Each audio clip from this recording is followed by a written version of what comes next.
Hello friends, क्या खबर है? कैसे हैं आप सब? उम्मीद करता हूँ सब ठीक होंगे, अच्छे होंगे, मस्त होंगे। अभी अगर आप न्यूज़पेपर पे, टीवी पे थोड़ा बहुत ध्यान देते होंगे, यहाँ तक कि सोशल मीडिया में भी, तो आपको एक नाम दिखाई देता होगा, सुनाई देता होगा, जो काफ़ी चर्चा में है। और वो नाम है गौतम अडानी का। गौतम अडानी इन दिनों काफ़ी चर्चा में है। कारण ये है कि उनकी संपत्ति घट गई है। क्या हुआ, कैसे हुआ, आज के वीडियो में हम यही जानेंगे। साथ ही हम लोग जानेंगे गौतम अडानी कौन है, उनकी ज़िंदगी में क्या क्या घटनाएं घटी हैं, कैसे वो इतने चर्चित व्यक्ति बने। इन सब चीज़ों के बारे में भी हम लोग बात करेंगे। इन दिनों गौतम अडानी और अडानी ग्रुप की काफ़ी चर्चा हो रही है। दरअसल एक रिपोर्ट के कारण गौतम अडानी के शेयरों में भारी गिरावट देखने को मिली है और उनकी नेटवर्थ में भी कमी आई है। न्यूयॉर्क की एक छोटी सी फर्म हिंडनबर्ग रिसर्च, जो शॉर्ट सेलिंग में माहिर है, इसकी एक रिपोर्ट के कारण अडानी समूह का बाजार में मूल्यांकन केवल 2 कारोबारी सत्रों में 50 अरब डॉलर से अधिक घट गई है। इसके साथ ही अडानी को भी 20 अरब डॉलर का नुकसान हुआ है।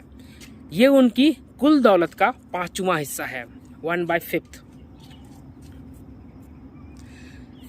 इसके साथ ही वह दुनिया के तीसरे सबसे धनी व्यक्ति से 7वें स्थान पर आ गए हैं। मतलब इनकी संपत्ति में नुकसान हुआ है।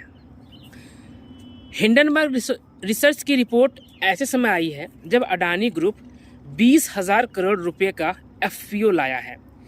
अडानी एंटरप्राइजेस लिमिटेड के लिए आए इस एफपीओ को पहले दिन सिर्फ 1% सब्सक्रिप्शन मिला। वहीं अब गौतम अडानी के सामने शायद कारोबारी जीवन की सबसे बड़ी चुनौती है। इस रिपोर्ट के सामने आने के बाद कारोबारी जगत में भी उथल पुथल मची हुई है और तरह तरह की बातें भी सामने आ रही है। हालांकि गौतम अडानी की ज़िंदगी में इससे पहले भी कई बार चुनौतियां देखने को मिली हैं। आखिर क्या है ये हिंडनबर्ग रिसर्च? हिंडनबर्ग रिपोर्ट में अडानी ग्रुप की कंपनियों के शेयर भाव को गलत तरीके से बढ़ाने का आरोप लगाया गया है। रिपोर्ट जो आई है उसमें बताया गया है कि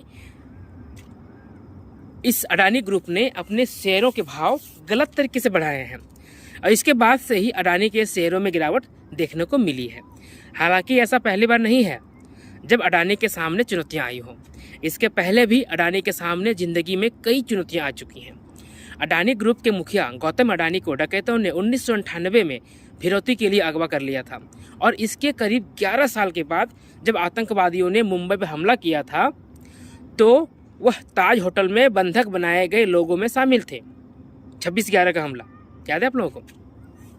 उसमें कॉलेज की पढ़ाई बीच में छोड़ने वाले गौतम अडानी को संकटों से बचे रहने की आदत और व्यापार कौशल ने भारत के सबसे अमीर लोगों की श्रेणी में लाकर खड़ा कर दिया। गुजरात के अहमदाबाद में एक जैन परिवार में जन्मे अडानी कॉलेज की पढ़ाई बीच में छोड़कर मुंबई चले गए और कुछ समय के लिए हीरा कारोबार के क्षेत्र में काम किया। और वह 1981 में अपने बड़े भाई महासुख भाई की एक छोटे स्तर की पीवीसी फिल्म फैक्ट्री चलाने में मदद करने के लिए गुजरात लौट आए। उन्होंने 1988 में अडानी एक्सपोर्ट्स के तहत एक जींस व्यापार उद्यम स्थापित किया और इसे 1994 में शेयर बाजारों में लिस्ट किया। इस फर्म को अब अडानी एंटरप्राइजेस कहा जाता है। जींस कारोबार शुरू करने के करीब 1 दशक के बाद उन्होंने गुजरात तट पर मुंद्रा में एक बंदरगाह का संचालन शुरू किया। उन्होंने भारत के सबसे बड़ी निजी बंदरगाह परिचालक के रूप में जगह बनाई।